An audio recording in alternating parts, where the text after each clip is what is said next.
Hello my dear students, আমরা class 12-এর electrostatics চ্যাপ্টারটা শুরু করেছিলাম এবং সেখানে আমরা প্রথম পর্বে প্রিলিমিনারি ফ্যাক্টগুলো বা প্রাথমিক ঘটনাবলীগুলো পড়েছিলাম। সেগুলো এক্সামের জন্য না, কিন্তু নিজের জানার জন্য কিছু ক্ষেত্রে প্রয়োজন হতে পারে, তাই সেই ভিডিওগুলো একটু দেখে নাও। তো আজকে আমরা স্টার্ট করছি সেকেন্ড চ্যাপ্টার ইলেকট্রিক ফিল্ড বা তড়িৎ ক্ষেত্র, এবং সেটা যেটা দিয়ে স্টার্ট সেটা হলো কুলম্বের সূত্র। তো কুলম্বের সূত্র কি? কুলম্বের সূত্র বলছে যে দুটি বিন্দু আধানের মধ্যে পারস্পরিক আকর্ষণ বা বিকর্ষণ বল আধান দুটির গুণফলের সমানুপাতিক এবং মধ্যবর্তী দূরত্বের বর্গের ব্যস্তানুপাতিক। অর্থাৎ স্টেপ বাই স্টেপ বা লাইন বাই লাইন আমরা বোঝার চেষ্টা করি। দুটি বিন্দু আধানের মধ্যে আকর্ষণ বা বিকর্ষণ বল, দেখো আগের চ্যাপ্টারে আমরা পড়েছিলাম কি, প্লাস প্লাসকে বিকর্ষণ করে, মাইনাস মাইনাসকে বিকর্ষণ করে, অর্থাৎ সমজাতীয় আধান পরস্পরকে বিকর্ষণ করে। কিন্তু মাইনাস প্লাসকে আকর্ষণ করে, আবার প্লাস মাইনাসকে আকর্ষণ করে, অর্থাৎ বিষমজাতীয় আধান পরস্পরকে আকর্ষণ করে। কিন্তু এই যে আকর্ষণ বল বা বিকর্ষণ বল, এই আকর্ষণ বল বা বিকর্ষণ বলের মানটা কতটা সেটা আমরা আগের চ্যাপ্টারে জানতে পারিনি। তো সেই সংক্রান্ত যে ফর্মুলাটা সেটাই হচ্ছে কুলম্বের সূত্র। এখান থেকে আমরা জানতে পারবো কি, যে এই আকর্ষণ বল বা বিকর্ষণ বল এটার মান কতটা মান দ্বারা এই যে আকর্ষণ বল বা বিকর্ষণ বল এর মান কত, এটা আমরা জানবার জন্য কুলম্বের সূত্র পড়ি। তো তাহলে সূত্রটার বিবৃতি কিরকম দেখো, দুটি বিন্দু আধান বলতে কি বোঝা যাচ্ছে না, বিন্দু বলতে আমরা কি বুঝি, যে যার শুধুমাত্র অবস্থান আছে কিন্তু কোনো আয়তন নেই, সেটাকে আমরা বিন্দু বলি। যেমন ধরে এইভাবে যদি ড্র করি, আমরা বলে দিই যে এটা বিন্দু, কিন্তু এটা তো বিন্দু নয়। বিন্দু মানে কি, এটা রেডিয়াস আছে একটা, তাহলে এটা বিন্দু নয়। বিন্দু মানে কোনো আয়তন বা আকৃতি থাকা চলবে না, আয়তন থাকা যাবে না, কিন্তু এটা আমরা দেখতে পাচ্ছি, একটা ক্ষেত্রফল বের করতে পারবো, অর্থাৎ এটা বিন্দু নয়।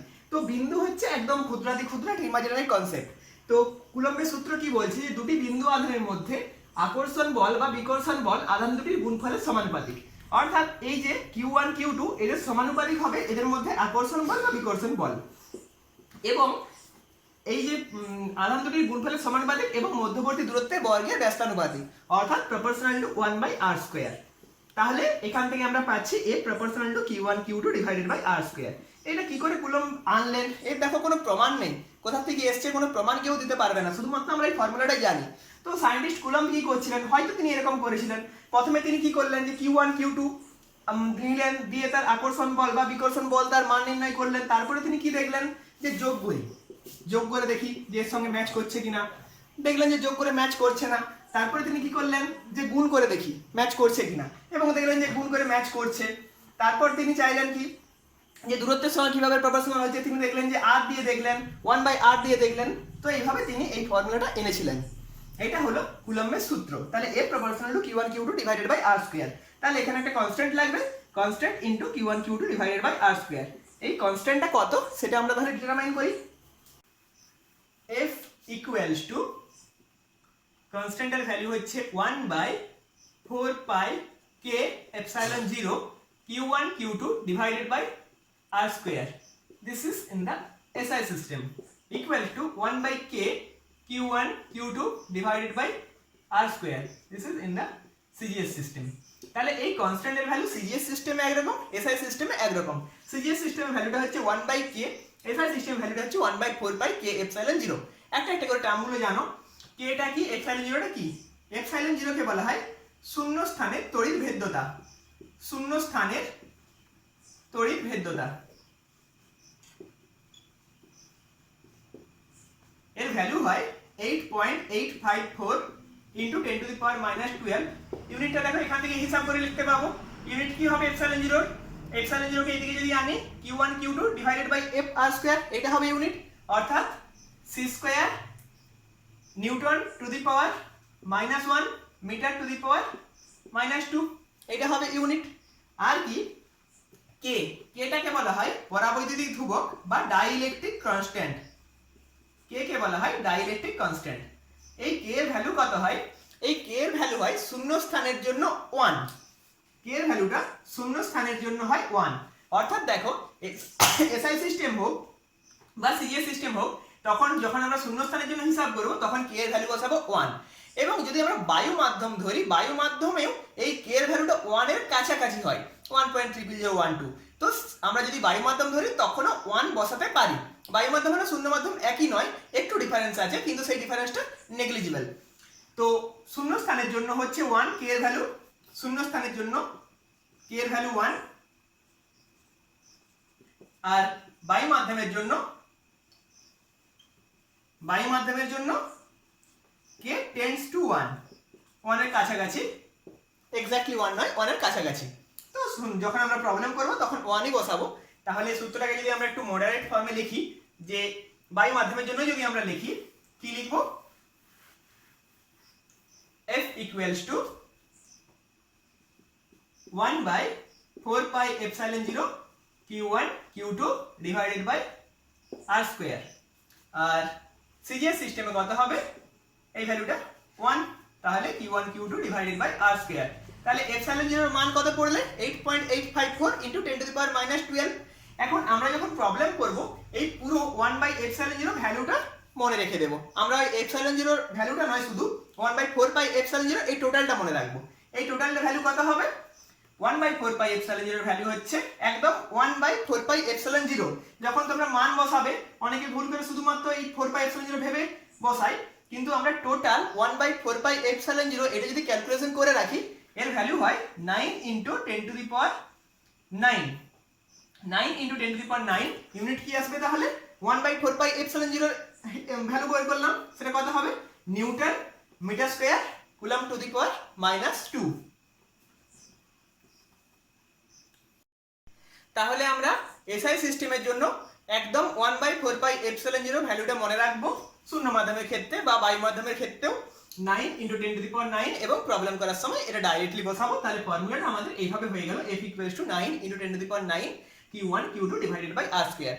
আর সিজিএস সিস্টেমে কত হবে, Q1 Q2 divided by R square, কারণ সিজিএস সিস্টেমে ডাইইলেকট্রিক কনস্ট্যান্টের ভ্যালু তো 1 আছে, আর সিজিএস সিস্টেমে এই কনস্ট্যান্টের টোটাল ভ্যালুটা হচ্ছে 1। তাহলে F এর মান আমরা এটা পেলাম। এবারে কুলম্বের যে সূত্র বা কুলম্বের যে ফোর্স, এটা সংক্রান্ত কিছু ব্যাপার দেখো।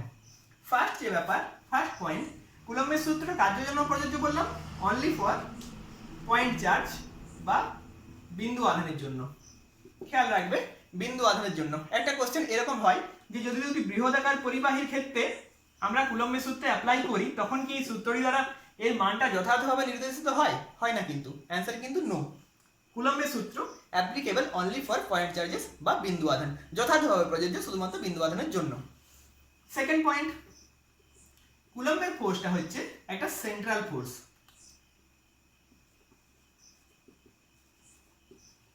এবং ফোর্সটা হচ্ছে ইনভার্স স্কয়ার ল মেনে চলে।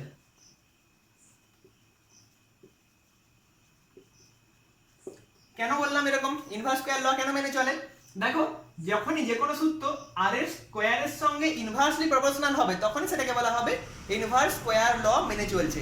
এবং যখনই কোনো ফোর্স ইনভার্স স্কয়ার ল মেনে চলবে, তখনই তার জন্য যে ক্ষেত্রটা হবে সেটা হবে কিন্তু সংরক্ষী বা কনজারভেটিভ। অর্থাৎ তড়িৎ বল, এফটাকে তো তড়িৎ বল বলে, এটা যেহেতু 1/r² এর সঙ্গে প্রপোর্শনাল বা ইনভার্স স্কয়ার ল মেনে চলছে, এর জন্য যে ফিল্ডটা আসবে সেই ফিল্ডটা হবে কনজারভেটিভ, সংরক্ষী। সংরক্ষী কথার অর্থ কি, সংরক্ষী বল মানে বা সংরক্ষী ক্ষেত্র মানে সেখানে কার্যের পুনরুদ্ধার করা সম্ভব, অর্থাৎ তুমি যে কার্যটা করেছো সেই কার্যটা ব্যাক পেতে পারো। আমরা যখন শক্তির সংরক্ষণ সূত্র অ্যাপ্লাই করি, শক্তির সংরক্ষণ সূত্র কিন্তু শুধুমাত্র সংরক্ষী সংস্থার ক্ষেত্রেই প্রযোজ্য, কনজারভেটিভ সংস্থাতেই শক্তির সংরক্ষণ সূত্র প্রযোজ্য। আর দেখো এই 1/r² এর লাইক বল আরো কিছু আছে, লাইক ফোর্স গুলো কি বলতো, যদি তোমরা গ্র্যাভিটেশনাল ফোর্স পড়ো সেটাও দেখবে 1/r² এর সঙ্গেই প্রপোর্শনাল গ্র্যাভিটেশনাল ফোর্স, তো সেটাও কি হবে, কনজারভেটিভ ফোর্স হবে। যখনই কোনো বল 1/r² এর সঙ্গে প্রপোর্শনাল হবে সেটা হবে সংরক্ষী, তাহলে তড়িৎ বলটাও হবে সংরক্ষী। আর কেন সেন্ট্রাল ফোর্স, তার কারণ এটা কি হয়, যখন আমরা ধরো Q1 Q2 করেছি, আমরা বললাম পয়েন্ট চার্জ, কিন্তু সবসময় তার পয়েন্ট চার্জ পাওয়া সম্ভব নয়। এদের মধ্যে যখন আমরা ডিসটেন্সটা হিসাব করি, তখন কিন্তু ডিসটেন্সটা নেওয়া হয় সেন্টার টু সেন্টার, অর্থাৎ আমরা এই সারফেস টু সারফেস নিয়ে নেব না, বা এই সারফেস থেকে ওই সারফেস নিব না। যখন দূরত্ব হিসাব করব তখন সেটাকে কি করব, সেন্টার টু সেন্টার ডিসটেন্স আমরা হিসাব করব। তাহলে এখান থেকে এখানের ডিসটেন্স, এইভাবে আমরা কুলম্বের সূত্র অ্যাপ্লাই করব। আরেকটা পয়েন্ট কি না, এই যে সূত্রটা applicable only for greater than distance of nuclear distance, মানে তুমি যদি শুধুমাত্র নিউক্লিয় দূরত্বে বেশি দূরত্বে বলটা প্রয়োগ করতে চাও বা বলটার এই ফর্মুলাটা প্রয়োগ করতে চাও তবেই প্রয়োগ হবে। অর্থাৎ আমি যদি নিউক্লিয়াসের ভিতরে প্রয়োগ করার চেষ্টা করি, ধরো নিউক্লিয়াস, সবাই জানো নিউক্লিয়াসের ভিতরে কি আছে, প্রোটন আছে আর আছে নিউট্রন। তো এখানে যদি আমি কুলম্বের সূত্র অ্যাপ্লাই করতে চাই, এরাও তো আধান, তাহলে তো অ্যাপ্লাই হওয়া উচিত, কিন্তু কুলম্বের সূত্র অ্যাপ্লাই হবে না এই জায়গায়।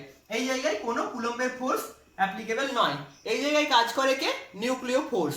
তাহলে কুলম্বের সূত্রে যদি আমাকে সীমাবদ্ধতা বলতে বলে, যে কুলম্বের সূত্রে দুটো লিমিটেশন লেখো, দুটো সীমাবদ্ধতা লেখো, সীমাবদ্ধতা কি হবে? ফার্স্ট সীমাবদ্ধতা, এটা হবে শুধুমাত্র বিন্দু আধানের জন্যই প্রযোজ্য, বৃহদাকার পরিবাহীর জন্য প্রযোজ্য নয়। সেকেন্ড সীমাবদ্ধতা কি, এটা প্রযোজ্য শুধুমাত্র নিউক্লিয় দূরত্বের বেশি দূরত্বে, অর্থাৎ আরটাকে কত হতে হবে, must be greater than 10⁻⁻15 metre, তবেই আমরা কুলম্বের সূত্র অ্যাপ্লাই করতে পারবো। তাহলে আমরা এই পয়েন্টগুলো পেলাম কুলম্বের সূত্রের ক্ষেত্রে। নেক্সট আমরা কি পড়বো, কুলম্বের সূত্রে যে বলটা পেলাম, দেখো বল আমরা কি জানি, ভেক্টর রাশি। তাহলে এখানে আমি যে লিখে দিলাম F = q1 q2 divided by r²। এটা করলে কি করে হবে, আমাকে তো স্কেলার লিখলে হবে না, বলের ভেক্টর ফর্ম লিখতে হবে। বলের ভেক্টর ফর্ম কি হবে, F = 1/4πε0 q1 q2 divided by r²। এখন একটা চার্জ যদি অরিজিনে থাকে, সাপোজ এটা অরিজিনে আছে, মূল বিন্দুতে আছে, আর একটা r ডিসটেন্সে থাকে, তাহলে কি হবে, আমি F যখন লিখবো, F ভেক্টর ওই বরাবর জাস্ট r ক্যাপ দিয়ে মাল্টিপ্লাই করে দিলেই q1 q2 divided by r² r cap দিয়ে মাল্টিপ্লাই করে দিলেই ওই সূত্রের ভেক্টর রূপ আমরা পেয়ে যাব। জাস্ট r ক্যাপ দিয়ে মাল্টিপ্লাই করে দিলাম, একটা চার্জ অরিজিনে আছে আর একটা চার্জ যে কোনো ডিসটেন্সে আছে। বা যদি এই বরাবর ইউনিট ভেক্টরটা আমি জানি, যে কোনো জায়গাতে থাকলেও হবে, যদি সেই বরাবর আমি ইউনিট ভেক্টরটা জানি, যে সাপোজ r ক্যাপও এই দিক বরাবর কাজ করছে, সেক্ষেত্রে কি হবে, জাস্ট r ক্যাপ দিয়ে গুণ করে দিলেই হবে।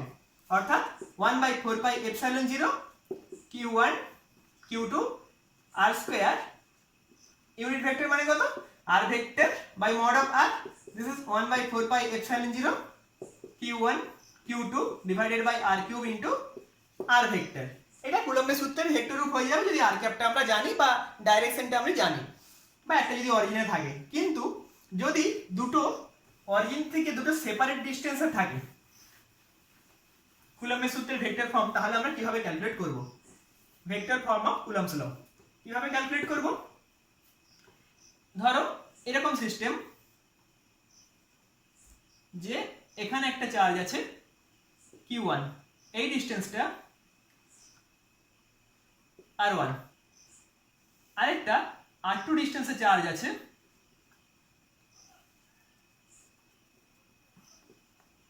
q2। তাহলে আমাকে বললো যে এই q1 q2 এর জন্য যে ফোর্সগুলো, সেই ফোর্সগুলোর জন্য কুলম্বের ফর্মের ভেক্টর ফর্মটা ক্যালকুলেট করো। কিভাবে করব, এই বিকজ শুধু আমরা জানি যে 1/4πε0 q1 q2 divided by r²। এখানে দেখো এই যে পজিশন ভেক্টর r1, এটাকে বলা হয় পজিশন ভেক্টর। ভেক্টরের আমরা শিখেছি, যদি কেউ না ভেক্টরটা জানো পজিশন ভেক্টর কি, আমার ভেক্টরের যে ভিডিওগুলো আছে ওখানে একটু পজিশন ভেক্টরটা কি দেখে নেবে।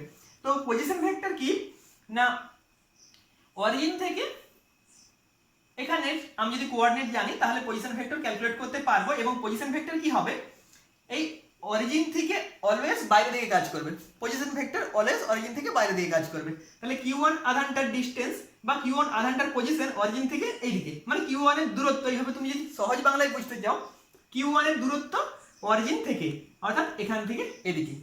আর q2 টাও সেম পজিশন, অরিজিন থেকে কোথায়, অরিজিন থেকে, তাই অরিজিন থেকে ডিরেকশনটা এই বরাবর, অরিজিন থেকে এই বরাবর, এটা হচ্ছে পজিশন ভেক্টরের ডিরেকশন r2। এরপর আমাদের দেখো দুটো ফোর্স হবে, এক q1 q2 এর উপর একটা ফোর্স দেবে, সেকেন্ড q2 q1 এর উপর একটা ফোর্স দিবে। তো দুটো ফোর্স কত কত, প্রথমে যেটা আমি ধরলাম F12, F12 এই টার্মটার নোটেশনটা একটু ঠিক করে দেখো, এটার মানে হচ্ছে force on 1 due to second charge বা চার্জ 2, মানে এই q1 আধানের উপর প্রযুক্ত বল q2 দ্বারা, এটার মানে হচ্ছে force on charge q1 due to charge q2। 1 2 মানে 1 এর উপর প্রযুক্ত বল 2 দ্বারা, ঠিক আছে, 1 এর উপর প্রযুক্ত বল 2 দ্বারা, এটা হচ্ছে F12। তাহলে এটার ভ্যালু কত হবে, 1 এর উপর প্রযুক্ত বল 2 দ্বারা, তাহলে কার উপর প্রযুক্ত বল হচ্ছে 1 এর উপর, কার জন্য 2 এর জন্য, তাহলে F12 কোন বরাবর হবে এই বরাবর, অর্থাৎ F12 হচ্ছে Q1 এর উপর applied force due to Q2, this is F12, এই ফোর্সটা হবে F12। তাহলে F12 মানে কত আমি বলবো 1/4πε0 Q1 Q2 divided by distance, distance কত বসাবো, তাহলে সেম R12 মানে কি 1 এর ডিসটেন্স 2 থেকে বা 1 এর পজিশন 2 থেকে, সেটা তাহলে কত হবে R12 তার স্কয়ার তো অবশ্যই হবে, R12 মানে position of R1 from position of Q1 from Q2, Q1 এর যে পজিশনটা Q2 থেকে সেটা হচ্ছে R12, তাহলে R12 এর ডাইরেকশন হবে এই বরাবর, এটা হচ্ছে R12 এর ডাইরেকশন, এটা একটা vector quantity.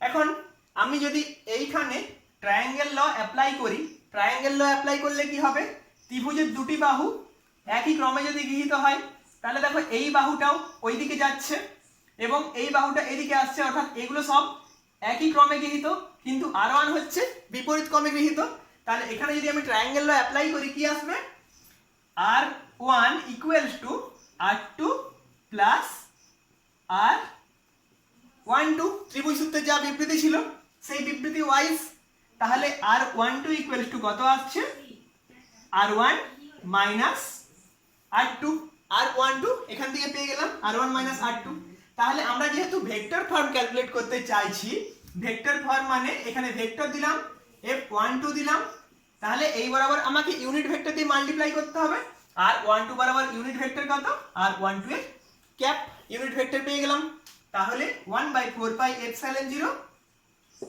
Q1 Q2 R12 এর হোল কিউব করে নাও, এটাকে করে নাও R12 ভেক্টর, কারণ R12 ক্যাপ মানে কি R12 vector divided by R12, তাহলে ওই স্কয়ারের সঙ্গে আরেকটা এসে কিউব হয়ে গেল, এটা হচ্ছে F12। নেক্সট আমরা যদি F21 বের করতে চাই, অর্থাৎ force on 2 due to 1, Q2 এর উপর প্রযুক্ত বল Q1 দ্বারা, সেটা কত আসবে similarly 1/4πε0 Q1 Q2 divided by R21 এর whole cube into R21 vector. একইভাবে এখানে তাহলে F21 কোন বরাবর এই বরাবর F21, আর R21 কোন বরাবর এই বরাবর, কারণ 2 এর পজিশন 1 থেকে 2 এর পজিশন, তাহলে R21 সমান কত আসবে R21 সমান আমরা লিখতে পারি একইভাবে R2 মাইনাস R1, তাহলে R12 vector equals to minus of R21 vector, তাহলে এটা সমান কি হয়ে যাবে 1/4πε0 Q1 Q2 divided by R21 এর হোল কিউব ইনটু মাইনাস একটা সিম্বল দিয়ে R12, তাহলে এইটাকে যদি আমি একটা 1 নম্বর ইকুয়েশন দিয়ে দিই, এটাকে যদি 2 নম্বর ইকুয়েশন দিয়ে দিই, দেখো F12 আর F21 এদের নিউমেরিক্যাল ভ্যালু সেম, দুটোই 1/4πε0 Q1 Q2 divided by R12 Q, R21 এর কিউ একই ভ্যালু, দুটোই ডিসটেন্স, আর একটা হচ্ছে R12, এটাও R12, শুধুমাত্র একটা নেগেটিভ সাইন আছে, তাহলে F12 ইকুয়ালস টু কত হবে মাইনাস অফ F21, অর্থাৎ দুজনের উপর বল প্রয়োগ করবে কিন্তু অপোজিট ডাইরেকশনে, অর্থাৎ F12 ইকুয়ালস টু পেলাম কত মাইনাস অফ F21, যেমন নিউটনের তৃতীয় সূত্রে বলা ছিল প্রত্যেক ক্রিয়া সমান বিপরীত প্রতিক্রিয়ার মতোই, যে এ এর উপর বল প্রয়োগ করছে, এ ওর উপর বল প্রয়োগ করছে কিন্তু অপোজিট ডাইরেকশনে, বোঝা গেছে? এটা হচ্ছে কুলম্বের ফর্মের কুলম্বের সূত্রের ভেক্টর রূপ এবং এটা খুব ইম্পর্টেন্ট। এরপর আমরা ইউনিট অফ চার্জ হিসাব করব, মানে চার্জের যে ইউনিট আগের চ্যাপ্টারে আমরা পড়েছি, সিজিএস সিস্টেমে হয় ইএসইউ কুলম বা স্ট্যাট কুলম, আর এসআই সিস্টেমে হয় কুলম। স্যার ডেফিনেশন গুলো দেওয়ার চেষ্টা করব, ইউনিট অফ চার্জের ডেফিনেশন এরকম এক্সামে আসে তোমাদের এই দেশে, যে 1 কুলম আধানের সংজ্ঞা দাও বা 1 ইএসইউ আধানের সংজ্ঞা দাও, কিভাবে দেবো? ধরো F ইকুয়ালস টু আমরা কত পড়েছি Q1 Q2 divided by R square, এটা আমরা এইমাত্র পড়লাম। এখন আধানের ডেফিনেশন দিতে গেলে আমরা 1 করে নেওয়ার চেষ্টা করি, ইউনিট করে নেওয়ার চেষ্টা করি, সেটা কিভাবে করব? দেখো F এর ভ্যালু যদি 1 হয়ে যায় আর এর ভ্যালু যদি 1 হয়ে যায় তখন Q1 Q2 এর স্কোয়ারটা অটোমেটিক্যালি 1 আসবে, মানে Q1 Q2 যে মাল্টিপ্লিকেশন সেটা 1 আসবে। এরপর Q1 ইকুয়াল টু যদি আমি Q2 ধরে নিই তাহলে সব সমস্যার সমাধান হয়ে গেল। তো এরকম করে নাও যে F ইকুয়াল টু ধরে নাও 1, ফোর্সের ইউনিট কি হয় ডাইন, আর এর ইউনিট কি হয় সেমি, তাহলে R ইকুয়াল টু ধরে নাও 1 সেমি, Q1 ইকুয়াল টু ধরে নাও Q2 ইকুয়াল টু করে নাও Q, তাহলে কত আসবে 1 equal to Q square divided by 1 square, তাহলে Q ইকুয়াল টু আসবে প্লাস মাইনাস 1 ESU কুলম্ব বা স্ট্যাট কুলম্ব। তো তাহলে দেখো আমরা কিভাবে ডেফিনিশন দেব যে দুটো পয়েন্ট চার্জকে যদি আমরা 1 সেন্টিমিটার দূরত্বে রাখি তাহলে তাদের জন্য যদি এক ডাইন বল কাজ করে তাহলে তাদের প্রত্যেকটি আধান হচ্ছে 1 ESU কুলম্ব করে। এইভাবে আমরা ডেফিনিশন দেওয়ার চেষ্টা করবো। ডেফিনিশনে মুখস্থ করার কিছু নেই, একটু সিম্পলি বুঝে নিলেই তোমরা এক্সামে করে দিতে পারবে। নেক্সট আমরা কি করব, এসআই সিস্টেমে ডেফিনিশন দেওয়ার চেষ্টা করব। এসআই সিস্টেমে কি হবে, F equals to 9 × 10⁹ Q1 Q2 divided by R square. এখানে দেখো একটা এক্সট্রা টার্ম চলে এসেছে 9 × 10⁹। তাহলে এখানে ইউনিট আনতে গেলে কি করব, আর তো নাই 1 মিটার ধরে নিলাম, F তাহলে কত ধরতে হবে, F কে এটা ধরে নাও 9 × 10⁹ নিউটন, তবে এটা কেটে যাবে দুদিকে, আর Q1 equals to Q2 equals to Q, তাহলে F equals to 9 × 10⁹ equals to 9 × 10⁹ into Q square divided by 1 square. দেখো এই দুটো কেটে গেল, তাহলে Q ইকুয়ালস টু এলো প্লাস মাইনাস 1 কুলম্ব। অর্থাৎ দুটো বিন্দু আধান যদি পরস্পরের সঙ্গে 1 মিটার দূরত্বে থাকে তাহলে তাদের মধ্যে যদি ক্রিয়াশীল বল হয় 9 × 10⁹ নিউটন, তাহলে তাদের প্রত্যেকটি আধান হচ্ছে 1 কুলম্ব করে। এটা হচ্ছে ইউনিট অফ চার্জের ডেফিনেশন। এবার আমরা আর একটা জিনিস একটু জেনে নেব, পরাবৈদ্যুতিক ধ্রুবক, যেটা আমরা বললাম K। এটাকে আমরা কিভাবে ডিফাইন করব না, ε0 এটা না হয় জানলাম শূন্য স্থানের তড়িৎ ভেদ্যতা। এখন শূন্য স্থানের বদলে আমরা যদি অন্য কোনো মাধ্যমের কথা ভাবি, সাপোজ কাঁচ, কাগজ, এরকম অন্য কোনো মাধ্যমের কথা ভাবি, সেক্ষেত্রে তো ε0 আর নেই, ভ্যালুটা চেঞ্জ হয়ে গেল। ε0 তাহলে কি, যে কোনো মাধ্যমের তড়িৎ ভেদ্যতা, যে কোনো মাধ্যমের তড়িৎ ভেদ্যতা। এখন এই যে শূন্য মাধ্যমের সাপেক্ষে যে কোনো মাধ্যমের তড়িৎ ভেদ্যতা, এটাই হচ্ছে K। অর্থাৎ K হলো কি ε/ε0, কোনো মাধ্যমের তড়িৎ ভেদ্যতা বাই শূন্য মাধ্যমের তড়িৎ ভেদ্যতা, এটাকে আমরা বলি পরাবৈদ্যুতিক ধ্রুবক। K ইকুয়ালস টু হচ্ছে ছোট k equals to ε/ε0 implies epsilon equals to কত আসছে K ε0। এগুলো K এর ভ্যালুগুলো কি হয়, ডাইইলেকট্রিক পদার্থগুলোর জন্য 1 2 5 7 এরকম হয়, এবং ধাতব পদার্থের জন্য হয় ইনফাইনাইট। তাহলে পরাবৈদ্যুতিক ধ্রুবক হলো যে শূন্য মাধ্যমের সাপেক্ষে কোনো মাধ্যমের তড়িৎ ভেদ্যতা। তাহলে আমরা যখন ফোর্সের হিসাবে করছি K ইকুয়ালস টু ε/ε0, দেখো আমরা যে ফোর্সের হিসাবটা করেছিলাম F equals to 1/4π K 4π ε0 Q1 Q2 divided by R square. এটা কি মাধ্যমে, শূন্য মাধ্যমে, লিখে দিলাম F0/F0। এটাকে যদি অন্য কোনো মাধ্যম দিয়ে রিপ্রেজেন্ট করি, দিস ইজ হয়ে যাবে কত 1/4π epsilon Q1 Q2 divided by R square. এখন আমরা যদি F/F0 করি বা F0/F করি তাহলে কি আসবে, F0/F করলে কি আসবে, দেখো সবগুলো কেটে যাবে, শুধুমাত্র আসবে কত ε/ε0, দিস ইজ K। ঠিক আছে, তো পরাবৈদ্যুতিক ধ্রুবক তোমরা কি জানলে। এরপর আমরা নেক্সট ভিডিওতে আলোচনা করব তড়িৎ বলরেখা সম্বন্ধে। তারপর আমরা কন্টিনিউয়াসলি এই চ্যাপ্টারটাকে কমপ্লিট করার চেষ্টা করব। যারা আজকে চ্যানেলে নতুন ভিডিও দেখছো তারা চ্যানেলটিকে সাবস্ক্রাইব করো, বন্ধুদের সঙ্গে শেয়ার করো, এবং ভালো লাগলে অবশ্যই লাইক করো। আর কোনো যদি অসুবিধা থাকে, কোনো কিছু যদি বুঝতে না পারো, কমেন্ট করে জানাও, আমি তোমাদেরকে বুঝিয়ে দেওয়ার চেষ্টা করব। সবাইকে থ্যাংক ইউ।